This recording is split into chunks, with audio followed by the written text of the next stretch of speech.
Hi David, it was great seeing you again. Hopefully you found the lesson pretty helpful and explained a few things about your inconsistencies with the driver.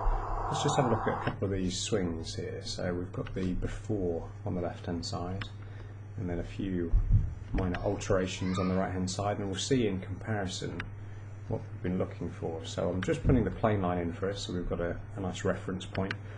And effectively what we're trying to do is we've got to try and get the, if we're to drive the ball straighter, you traditionally struggle with that high left to right shot.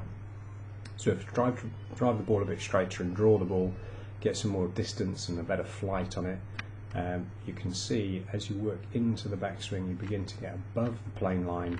As you're starting down, the swing is actually quite steep, and from this position effectively the body has to be pretty passive.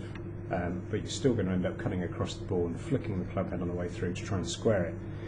So there are a couple of reasons why this is happening. So lack of rotation, particularly always remember rotations from the ground up. So lack of rotation in the backswing and not setting the club flat enough is one of the key points. So we've turned the right toe out slightly to encourage a little bit more hip rotation and trying to get that left arm and the left hand flatter, closer to matching the shoulder plane. So we can see here now the club as we start down is actually ever so slightly under the plane. I'm just going to move the plane line slightly as the camera moved.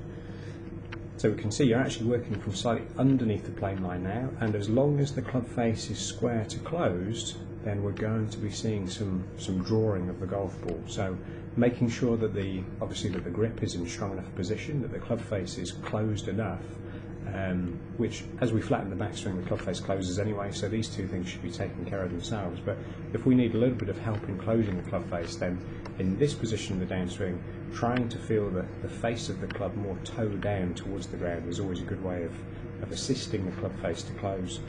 But we can see here that bit more rotation through the hips and that slightly altered setup position where the ball is a little bit further back in the stance and the right side is dropped back and out of the way. It's encouraging you to get underneath the plane line, nice closed club face, and you saw some really nice drives in this session.